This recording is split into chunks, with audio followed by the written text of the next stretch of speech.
Masaya akong bumangon sa pagkakahiga, saka ko lang na-realize na dito pala ako natulog sa kwarto ni Apollo.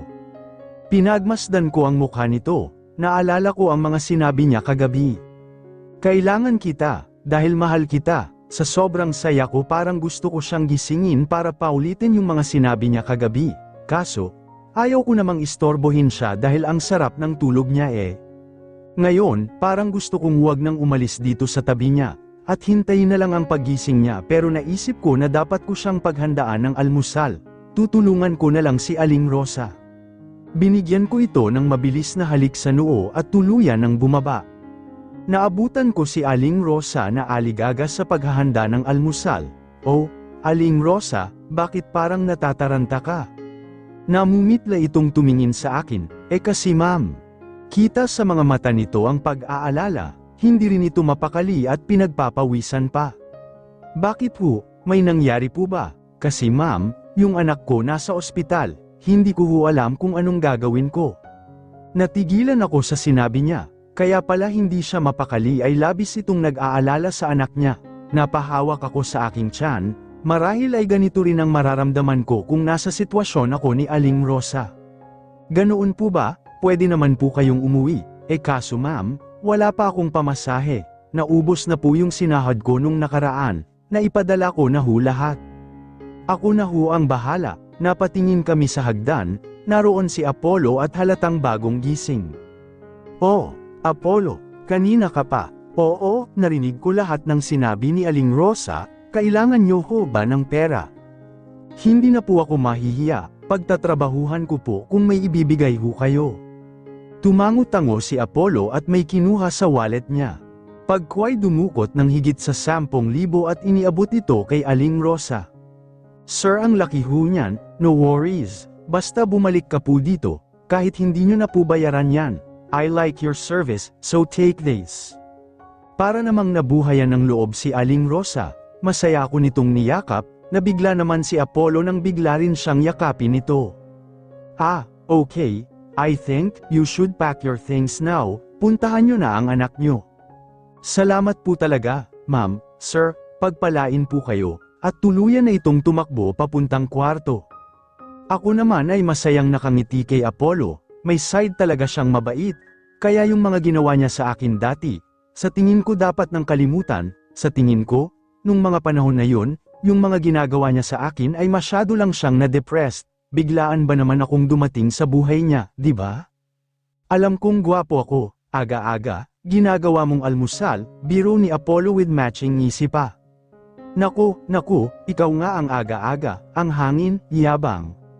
Why? Ano naman kung mayabang ako, may ipagyayabang naman eh.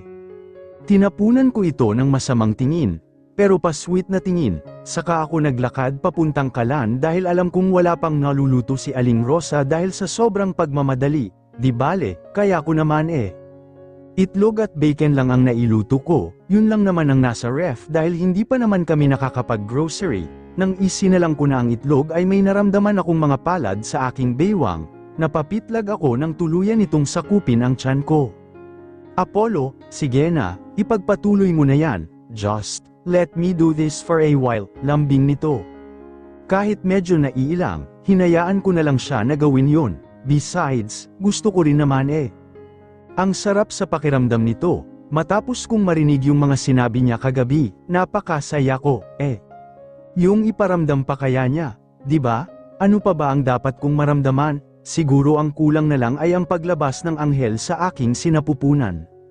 Nafe-feel ko na, malapit ko nang maabot ang pangarap kong pamilya. Ilang saglit pa ay natapos na ako sa pagluluto. Oh, Apollo, excuse muna, aayusin ko lang ang hapag para makakain na tayo. Siya naman ay malungkot na kumalas sa akin at umupo sa isa sa mga upuan, inihahanda ko ang mga niluto ko, nang dumating si Aling Rosa dala ang ilan niyang gamit. Ma'am, sir, tuloy na ho ako, ngumiti ako sa kanya. Sige manang, hatid na kita sa labas. Naku, wag na ho, ako na lang, gusto ko lang po sanang magpasalamat ulit, wag po kayong mag-alala, babalik po agad ako. Sige lang ho, ayos lang, kailan ho kayo babalik Aling Rosa? Kung kailan po sana magiging okay ang anak ko, sir. Tumango-tango ito, Okay, be safe ho. Nagbow sa amin si Manang at saka lumabas na, habang ako ay pinagpatuloy ang paghahain. Hay, sana maging okay yung anak ni Aling Rosa no.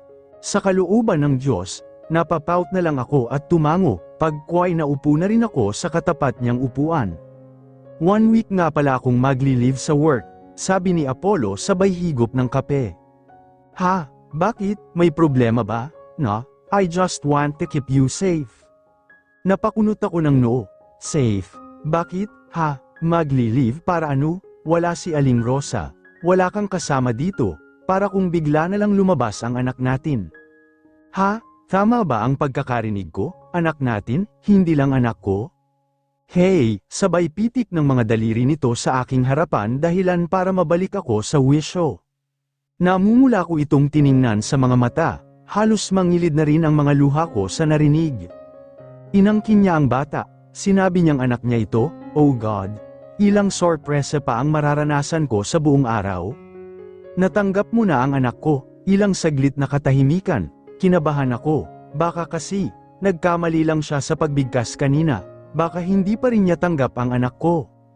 Pabagsak na sana ang mga luha ko nang maramdaman ko ang pag-usog ng upuan ni Apollo at tumabi sa akin. Hinawakan niya ang mukha ko at tinapat ang mga mata niya sa akin. Pinunasan niya ang mumunting luha na umagos sa aking pisngi. Stop, don't cry, I hate it, this sounds like crazy but now, para akong nasasaktan sa tuwing umiiyak ka because of me. Look, alam kong sobra kitang nasaktan before, but let me heal it with my own way. Niyakap ako nito habang ako naman ay nakatahimik lang at pinapakinggan ang susunod niya pang sasabihin. And this is the first step, I'll take care of you. And as I said, last night, nahihiya niyang sabihin yung nangyari kagabi na sinabi niyang mahal niya rin ako. He cleared his throat, tulad ng sinabi ko kagabi, mahal kita. Paanong nangyari? Kailan? Saan? Felipa, hindi ko rin alam. I used to be an evil to you, but, for the past few weeks, that I'm with you, I didn't expected this. I'm already fell in love with you, sabi nito habang nakatingin sa mga mata ko. Doon na bumuhos ang mga luha ko, itong mga sinabi niya, tumatagos lahat sa puso ko, lahat ng lumabas sa mga bibig niya, pakiramdam ko totoo. Niyakap namin ang isa't isa ng mahigpit, at gusto ko rin sanang magpakatatay sa anak natin. Ano ka ba? Siyempre naman, ano bang karapatan ko para ipagkait ko sa'yo yun? At alam mong matagal ko ng pangarap ito, di ba? Kaya salamat, patuloy pa rin ang pag-agos ng luha ko, for what? Sa pagtanggap mo sa akin, sa amin ng anak natin, salamat, dahil minahal mo na rin ako, napakagat ako ng lobby upang mapigilan ang paghagulhol ko sa anumang oras. Ngumiti ito sa akin at bahagyang kinurutang pisngi ko. No, Felipa, thank you for another chance, sa likod ng sakit na naidulot ko sa'yo, pinili mong manatili sa tabi ko, salamat sa pagdating mo sa buhay ko. At pagkatapos, hinalikan niya ako sa noo. Ang saya sana ng mga nangyayari. Napahawak ako ng mahigpit sa mga braso ni Apollo. Bakit? Something wrong, Felipa, hey. Manganganak na ata ako. Pinakiramdaman ko ang paligid. Feeling ko, pitang-pata ang buong katawan ko. Sobrang sakit din ng ulo ko, pati yung gitna ko. Nasaan ba ako? Dahan-dahan kong iminulat ang aking mga mata. Bumungad sa akin ang puting kisame. Nang tuluyan ko ng may dilat ang aking mga mata, inilibot ko ang aking paningin. Puti lahat, dextrose, at kung ano-ano pang pwedeng makita sa isang ospital. Teka. Ospital, bakit ako nandito? Parang kusang gumalaw ang aking mga kamay para kapain ang aking tiyan. Napapitlag ako ng mapagtantong hindi maumbok ito. Muntik na akong mapasigaw nang tinangka kong iupo ang sarili ko. Ouch, napahawak ako sa balakang ko nang wala sa oras. Felipa, anong nangyari? May masakit ba? Ibinaling ko ang aking paningin sa kaliwa ko at nakita ko si Tita Lagring na nag-aalalang lumapit sa akin. Tita, anong? Yung baby ko, nasaan? Hinawakan niya ang ulo ko at hinagod ito. Huwag kang mag-alala, proud ako sa'yo, na ilabas mo siya sa mundo ng maayos. Tumulo ang luha ko sa saya, nabigyan ko na ng buhay ang aking anak. Humihinga na siya dahil sa akin. Ang anak ko na dinala ko ng ilang buwan, na hinintay ko na makasama at makita.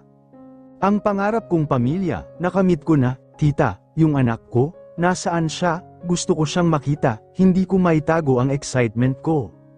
Sino kaya ang kamukha ng baby girl ko, ako ba? O si Apollo? Kung ako ang tatanungin, gusto ko si Apollo. Huwag kang mag-alala na nahinto si tita sa sasabihin ng bumukas ang pinto at iniluwa si Apollo na para bang may nakadikit ng ngiti sa kanyang mga labi, habang hawak ang aming anak. Ang saya niya, ang saya-saya, ang makitang nag-enjoy si Apollo sa paghahele ng aming anak, napakalaking katuparan ng pangarap nito para sa akin. Look, Felipa, our angel, she's beautiful like you. Agad ko itong hinagka na para bang kay tagal naming hindi nagkita. Tinitigan ko ito sa mukha at marahang pinisil ang namumula nitong pisngi, hindi mapagkakaila. Anak nga siya ni Apollo Cervantes, magkamukhang magkamukha sila bagay na ikinatuwa ko. Anak ko, bigla kong sabi kasabay ng pag-agos ng masaganang luha sa aking mga mata. Hindi ko maipaliwanag ang nadarama, parang gusto kong umiyak ng umiyak sa tuwa pero mas pinili kong isarili ito.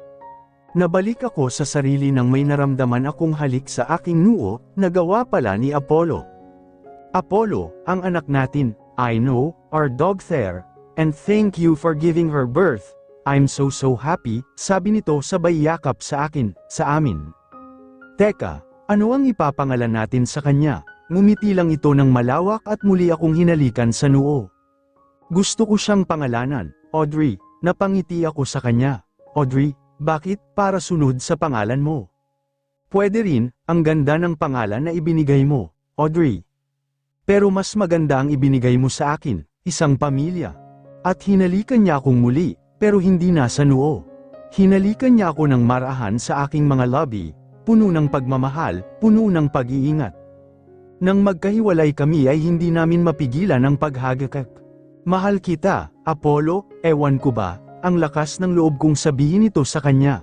Kumpiyansa na kasi akong sasagutin na rin niya ito. I love you too, Felipa. Mukhang nakakaistorbo ako sa inyo. O siya, aalis muna ako. Hi, mga kabataan ngayon, nawawalan ng galang, sabay walkout ni tita.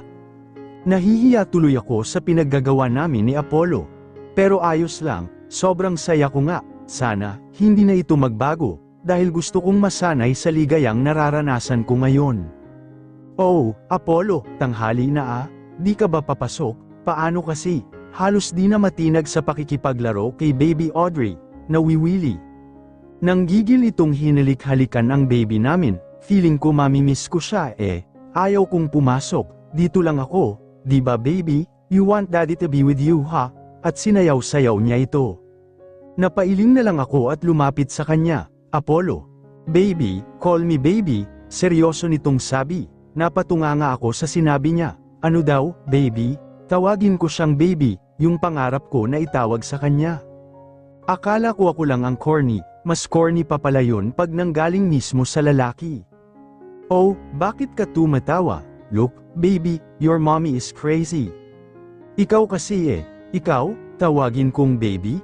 Isa lang naman ang baby natin, gusto mo pang dumagdag? Yeah, I want you to call me baby because I want you to take care of me as your baby, gets mo? Ibinaba nito si baby Audrey sa crib at lumapit sa akin, hinigit ang aking bewang at katiting na sentimetro ang layo ng mukha sa akin, ngumiti ito ng nakakaloko, unless, you want another baby, at binigyan ako ng isang mabilis na halik sa gilid ng labi ko. Mas naramdaman ko ang paghigpit ng mga braso nito kaya mas lalo itong lumapit sa akin. Nagkatitigan kami, yung mga tingin niya parang nang aakit, punong-puno ng pananabik. Nanlaki ang mga mata ko nang maramdaman ko ang isang palad nito na unti-unting bumababa papunta sa mukha ko. Kumawala ako sa kanyang bisig at inirapan ito. Apollo, palo ko sa kanyang braso. Oh, bakit, ikaw, alam ko yung style mo para sabihin ko sa'yo, wala pa akong isang buwang nakakapanganak. Bakit, bawal ba yun? Akala ko ba matalino ka? Syempre no, ikaw kaya labasan sa ano mo ng isang bata. Tumingala ito at kunwaring nag-isip, pagkway muling tumingin sa akin.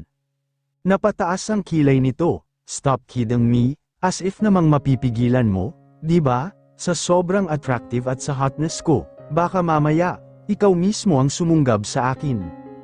Hay naku, isa pa ito sa mga nalaman ko about sa kanya buhat ng magkaayos kami, napakayabang, pero as he always says, may ipagmamayabang naman agree ako dun. O siya, sige na, pumasok ka na, ako nang bahala sa baby natin, okay? Ayoko, gagawin mo, ayoko, sige, pag di ka pumasok, sa guest room kami ng anak mo matutulog mamayang gabi. What? I'll never let you. Ayon ang isa sa mga kinatatakutan niya ay ang hindi namin pagtulog ng anak niya sa tabi niya. Aaminin kong kinikilig ako sa part na yon. Di pumasok ka, huwag kang mag-alala, akong bahala kay baby Audrey, kailangan ka rin ng kumpanya mo. Ngumiti ako sa kanya at tinapak ang pisngi niya. Sige na, kakaplansya ko lang ng suit mo, may almusal na rin doon sa kusina at hindi ko na ituloy ang sasabihin ko nang bigla niya akong niyakap. Apollo, I said, call me baby, sabay siksik nito sa leeg ko. Baby, bakit? Nothing, I'm just happy, I'm so lucky to have you and our daughter. Mas lalong humigpit ang pagkakayakap nito sa akin, napangiti ako at tumugon sa mga yakap niya. Please, trust me, just me, don't believe in others, they just want to ruin us. Baby, bakit? May problema ba? Please, promise me, sa akin ka lang maniniwala, okay? Huminga ako ng malalim. Naguguluhan ako sa mga sinabi niya, pero pinili ko na lang sumang-ayon. Bakit? Kasi, alam kong mahal niya lang ako kaya sinasabi niya ang mga ito. Pinagmasdan ko ang pag-alis ng sasakyan ni Apollo papuntang trabaho. Sa wakas, napapayag ko na rin siya. Hay, wala talaga siyang balak na umalis Sabi pa nga kung papasok siya sa trabaho, sasama daw kami, ayaw ko namang maging sagabal sa trabaho niya pero, kahit ako mismo, nami-miss ko na siya. Hindi pa rin ako makapaniwala na ganito na kami, ako, isang ina, si Apollo ang haligi ng tahanan, at ang biyaya naming si Audrey. Dream come true, ang pangarap kong pamilya, ito nangyayari na, salamat sa anak ko, siya ang naging daan. Lord sana forever na ito, napagdesisyonan ko nang isara ang gate nang may pumihil sa akin, nanlaki ang mga mata ko sa nakita. Misty, yes, the one and only, aba, sa wakas, natama rin ang English. Pero, ano bang ginagawa niya dito? Oh, anong ginagawa mo dito? Well, kukunin ko lang ang dapat na sa akin, napakunot-noo ako sa mga sinabi niya, ang ibig sabihin niya ba'y tama, si Apollo, kukunin, si Apollo, ngumiti ito sa akin ng puno ng kaplastikan, let's just say, yes. Lul ka ba, hindi mo ba nakikita, masaya na kami, may pamilya, kaya pwede ba, umalis ka na? Tumawa ito ng napakalakas na para bang wala nang bukas, baliw? Hoy, ano bang itinatawa-tawa mo dyan? Natatawa ako sa joke mo. Ano? Anong joke? Tumigil ito sa kakatawa. Ngayon, nakatingin ito sa akin ng diretsyo, with matching ngiting aso pa. Lahat ng ito, biro, joke, ang alin, pwede ba? Diretsohin mo ako. Naglakad ito papunta sa akin, at tinpagtapik ang balikat ko. For girl, not too fast, baka mabigla ka. Marahas kong tinanggal ang kamay nito sa balikat ko at masama itong tiningnan. Kung ano man yang sasabihin mo, hindi ako makikinig sa'yo, sabi ni Apollo, sa kanya lang ako maniwala. Tangka ko na sanang isasara ang gate nang pigilan niya ito. Balita ko, nanganak ka na, sabay tingin ito sa bandang tiyan ko, halata nga, sinaman ko ito ng tingin, oo, at isa na kaming pamilya, lahat ng ito, ang pagiging mabait niya. Ang sinasabi mong pamilya ay isang malaking palabas lamang, palabas, ano ito? Naguguluhan ako, parte lang ito ng plano. Anong